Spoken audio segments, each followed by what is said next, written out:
Nós vamos agora sobre o Irã. Os Estados Unidos, Donald Trump, né, l'état c'est moi, anunciou tarifas de 25% sobre qualquer país que mantenha negócios com o Irã, ao mesmo tempo em que examina a possibilidade de uma ação militar contra o regime iraniano que enfrenta protestos de grande escala. Vamos à reportagem.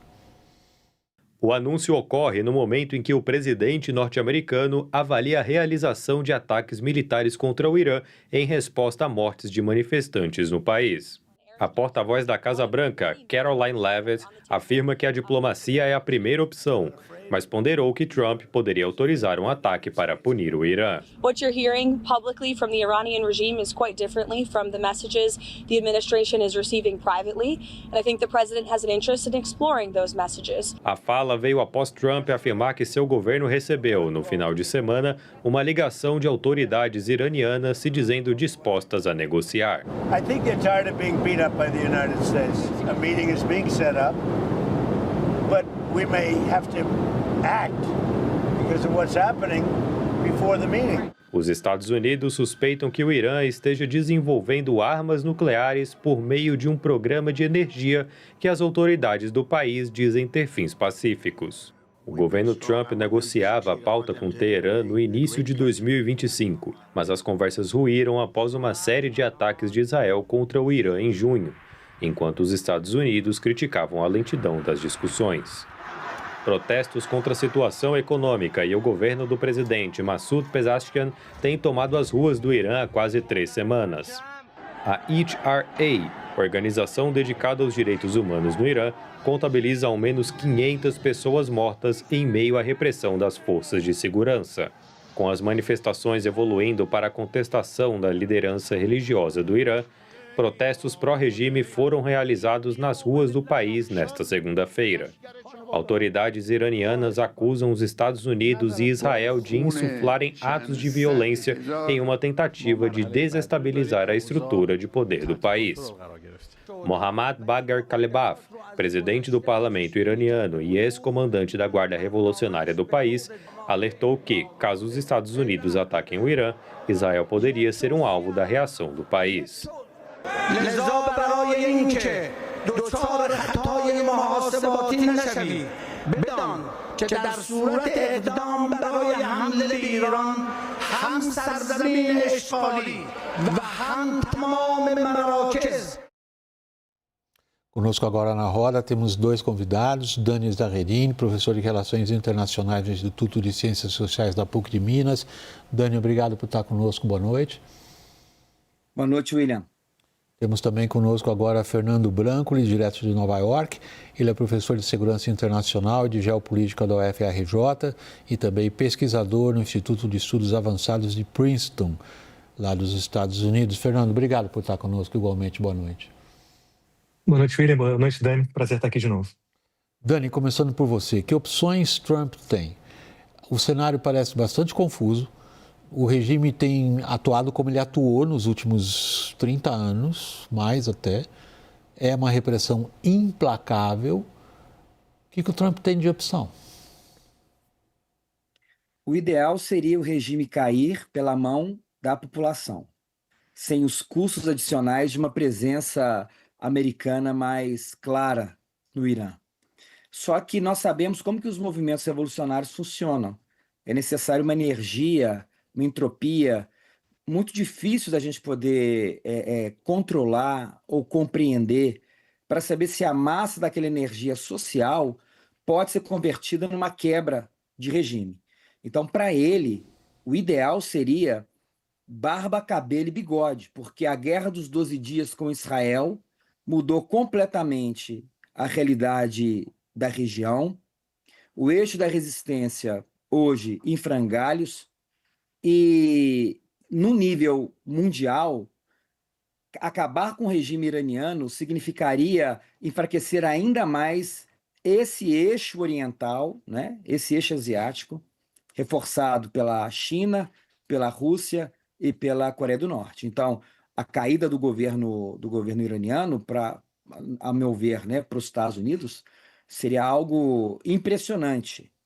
E aí eu tenho clareza de que existe, né, a presença de forças americanas, né, do ponto de vista da inteligência, agindo junto com Israel dentro do Irã, para que ele possa sucumbir dessa maneira, porque a segunda alternativa, uma ação militar para auxiliar nesse momento e precipitar a caída do governo, que também seria interessante, teriam custos adicionais, principalmente com as milícias, com as forças transnacionais, com a pressão internacional. Então, eu vejo que o ideal seria aguardar, como ele tem feito até agora, para ver se essa força social iraniana das ruas consegue fazer o trabalho para ele. Fernando, a gente é obrigado a fazer, a lançar mão de comparações históricas que já vão longe no tempo. A Revolução Iraniana de 79, ela ocorre pela conjunção de uma série de forças domésticas, até antagônicas entre si, como a gente viu no transcurso da Revolução Iraniana, como um lado devorou o outro, de forma bastante selvagem e cruel, por sinal. Mas a revolução ocorre no momento em que o exército se recusa a atirar nos manifestantes. É um dos episódios definidores daqueles acontecimentos que já lá se vão tanto tempo atrás, mas de qual a gente é obrigado a comparar para tentar entender se nesse momento nós estamos, de alguma forma, vendo algo similar àquilo. Parece que não. A gente não detecta nenhuma grande fissura na capacidade das forças que detêm o monopólio da violência, que não era o caso lá na Revolução. O monopólio da violência não era do regime. Dessa vez a gente não vê acontecer isso. Vai que acho que esse é o ponto central. A gente está vendo manifestações ligadas à população em geral, principalmente a comerciantes, que começaram em 28 de dezembro do ano passado, reclamando da inflação, reclamando da incapacidade da economia de se desenvolver. Mas, do ponto de vista prático, as diversas facções que, de certa forma, ocupam ali o centro de poder no Irã, pensando na Guarda Revolucionária, os diversos membros dentro do próprio exército, não há indícios de que essas figuras estão se voltando contra o Ayatollah ou que, de alguma maneira, estão tomando a frente da parte do governo. Eu lembro, Vai, que até um ponto um pouco mais cedo, aqui, ali no contexto do norte da África, do Oriente Médio, que a gente chamou de Primavera Árabe, nas revoluções nos países ali na Tunísia, no Egito, parte importante das mudanças de regime se dão justamente quando o exército, como você bem coloca, e quando forças de segurança resolvem parar de oprimir a população. Isso a gente não viu ainda dentro desse contexto. Agora, me parece que tem um componente interessante que vale a pena acompanhar ao longo das próximas semanas, e lembrando, né, Vá, que a gente tem dificuldade de entender o que está acontecendo no Irã nesse momento, porque tem um completo blackout de internet, de celular, as notícias que chegam são muito a conta-gotas. Um ponto interessante que a gente tem que observar e analisar é a capacidade dessa população de continuar na rua. O que eu quero dizer com isso? A opressão e, de certa forma, a maneira como o exército, as forças policiais têm reagindo, ao que tudo indica, vem provocando mortes, vem provocando uma série de prisioneiros, e dentro desse contexto há um limite até onde as forças de segurança podem continuar atuando, além de tudo, à disposição da população de continuar na rua. A gente vai falar ou começar a se aproximar do que poderia ser uma queda de regime quando as forças de segurança, as forças de opressão dentro desse contexto deixam de ter a capacidade de lidar com uma multidão que se coloca quase de força de maneira irresistível. Agora, vai para ser bastante claro, com as informações que a gente tem agora, não parece que é o que a gente tem, né? Não parece, como o Dani acabou de comentar, que as forças internas do Irã teriam a capacidade de derrubar o regime. Claro que isso pode mudar num eventual ataque dos Estados Unidos ou de Israel. Lembrando, né, ontem, Netanyahu, né, liderança em Israel, dá uma entrevista dizendo que todas as cartas estão na mesa, que Israel não descarta um ataque contra Teherã. Então, dentro desse contexto, me parece que uma ação externa pode aí significar, como se diz no Oriente Médio, a palha que quebra as costas do camelo, né? Aquela gota que transborda, no final das contas, o copo d'água.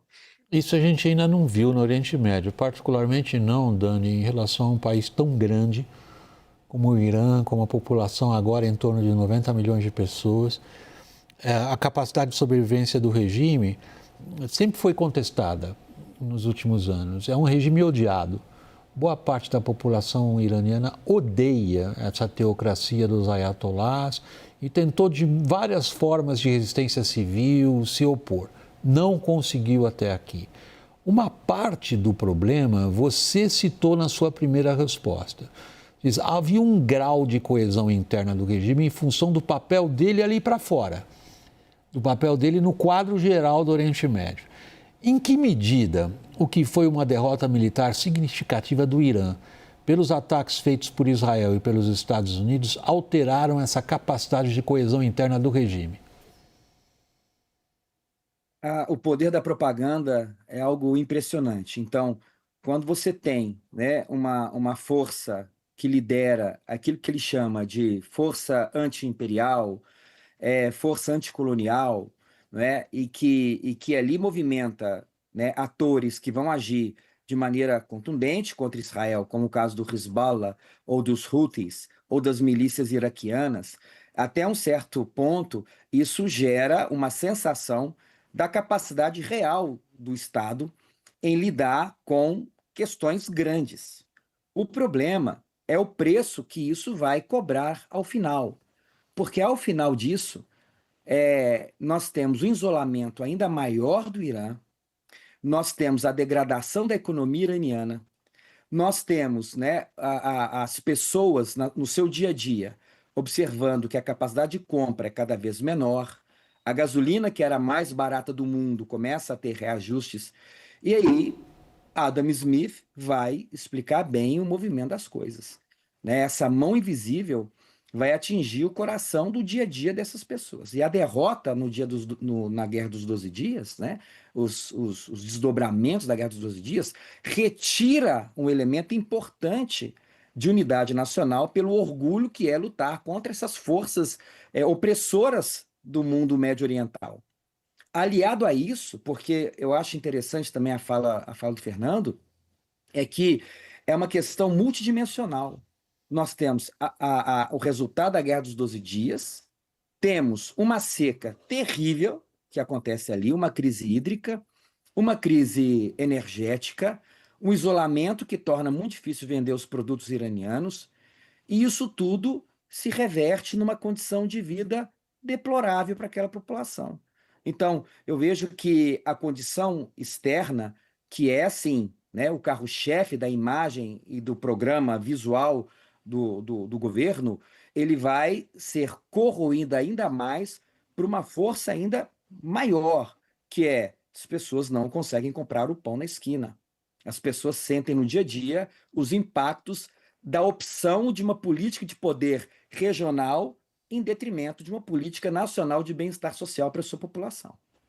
Fernando, você aí nos Estados Unidos, você conseguiu entender como é que vai funcionar isso que o Trump anunciou? A imposição de 25% de tarifa adicional a quem já tem tarifa. Imagina, o Brasil tem tarifa de 50% em alguns setores e faz negócios com o Irã.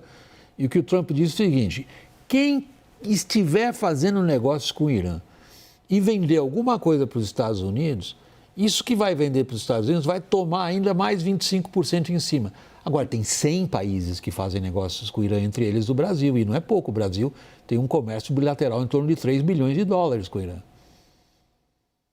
Um superávit importante em relação ao Irã, né? Nós exportamos trigo, milho e importamos material para fazer na agricultura, né? Fertilizantes, coisas parecidas. Olha, eu acompanhei a coletiva em que o governo Trump declarava essas sanções, né, essas taxações extras, e o argumento, conforme os jornalistas foram perguntando, tá, mas como é que isso vai ser feito, era: daremos detalhes amanhã. Então, ninguém tem muita certeza de como é que esse processo vai ser colocado. Agora, 25% acima, me parece, vai atingir principalmente a China. Eu lembro, quem está acompanhando a gente, de que quase 1/5 de todo o petróleo chinês vem do Irã. Petróleo esse comprado com taxas muito interessantes, porque o Irã tem pouca gente hoje em dia para quem ele pode vender. Então, lembrando que há uma guerra tarifária hoje entre Pequim e Washington, e uma taxa extra hoje no Irã vai impactar diretamente a China dentro desse contexto, além de, obviamente, o Brasil e uma série de outros países ali do entorno. Acho que um ponto interessante que vale a pena lembrar, que acho que o Dani comentou isso também, o Irã é muito diferente de outras crises que a gente acompanhou ao longo dos últimos anos. Ele é muito maior e mais importante, por exemplo, do que o Iraque.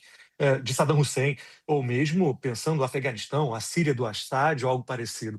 A gente está falando de um país que, caso entre num processo de crise ainda mais exacerbado, tem a chance de transbordar insegurança para a região inteira, num contexto assim muito mais complexo do que a gente observou em outras movimentações.